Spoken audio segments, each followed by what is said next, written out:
All right, today we're going to mount a scope on this Century Arms C308. This is the basic way of mounting a scope. There's no lapping, there's no none of the real complex stuff like you would do on a high-end long-distance rifle or what I would do on my deer rifles. This is just the basics of how to mount this scope up. The C308 has proven to be pretty accurate, but it isn't a sniper rifle, so it doesn't need something magnificent or something really in-depth done on the mounting of this scope. So what we've got today is just a plain Jane Pursuit 3 to 9 by 40. This is the Bass Pro house brand. Pretty decent little scope, not nothing special, but it's a pretty good little scope.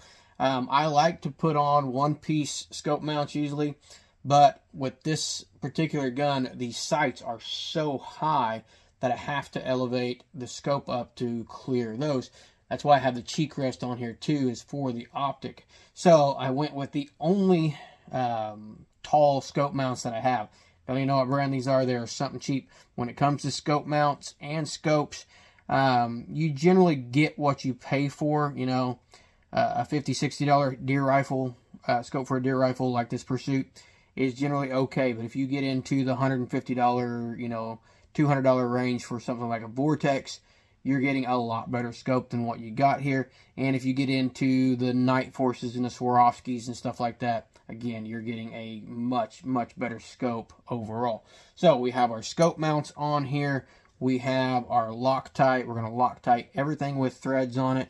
We have, I got two different kinds of levels here. This is just a cheap basic kit here. This is one that's, you know, 10, 12 bucks off of Amazon. And then we have the one that we're actually going to use here, which is a little bit more money, but it is also a little bit more precise than what you're going to get out of that cheap set here. So first thing that I did is I degreased all of the threads on these mounts.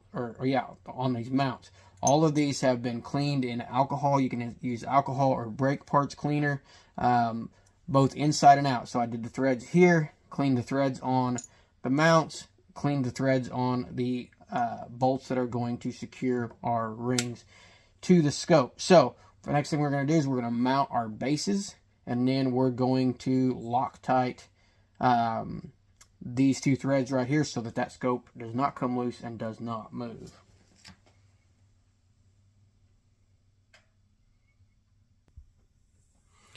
All right, so we got our rings on there. We put Loctite on the threads before we put them on there. So the next thing we're going to do is we're going to put our level on there. And this is important to have some kind of device like this cradle that you can put the gun in and actually level this thing up. So we're going to put that level on there and we're going to get it level. Now this is with the higher end kit here. So the next thing we're going to do is we're going to put this on the barrel and we're going to level it out. So we're going to make sure both are level, and then we're going to put our scope on there.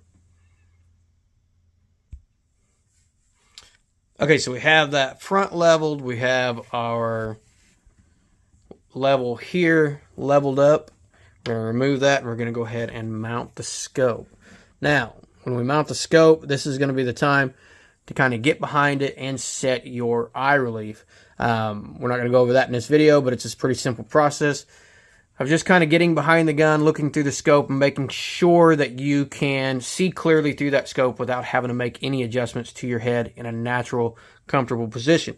So the next thing we're going to do is we're going to put our mounts on here, and every one of these bolts that go on this mount are going to get a little bit of blue Loctite put on them. So we're going to go ahead and get those started on here, and then we're going to level this scope up. Our next step is just to make sure this is level. Now everything right here is still loose, but it's not so loose that this scope can just slip around. It's got a little bit of tension on there. So quite simply, we're going to put our level right there on top. Let me move this over where you can see. We're going to put that level right there on top, and you can see that this scope is leaning hard to the left. So we're going to move it a little bit to the right until that bubble is in the middle. Then we're going to torque everything down to the proper torque specs. That's one thing I forgot to mention, is you will need a torque wrench for this, or some kind of torque gauge. You can also use an Allen wrench. Did it several times in the past without that torque wrench. The key is you want to tighten these up evenly so that they secure evenly to and don't have one pressure on one side versus not having very much pressure on the other. So we're going to torque these kind of like putting on a tire. And if you don't have a torque wrench, the big rule of thumb is basically with an Allen wrench to put it on there, and when it's secure, when it's down snug, that's about where you're going to stop. It doesn't take much foot-pounds to hold one of these down, but too much foot-pounds of torque on here is definitely going to oval that scope or damage that scope. So once it gets snug, just like that one's snug now, that one's snug, we're snug, we're good all the way around.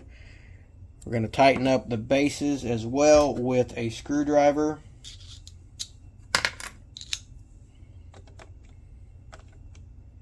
Again, just nice and snug on those. That Loctite is your friend. The Loctite is going to do a majority of the holding for you.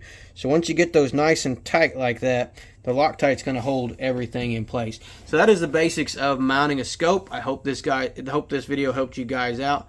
And stay tuned. Check back with me for more videos in the future.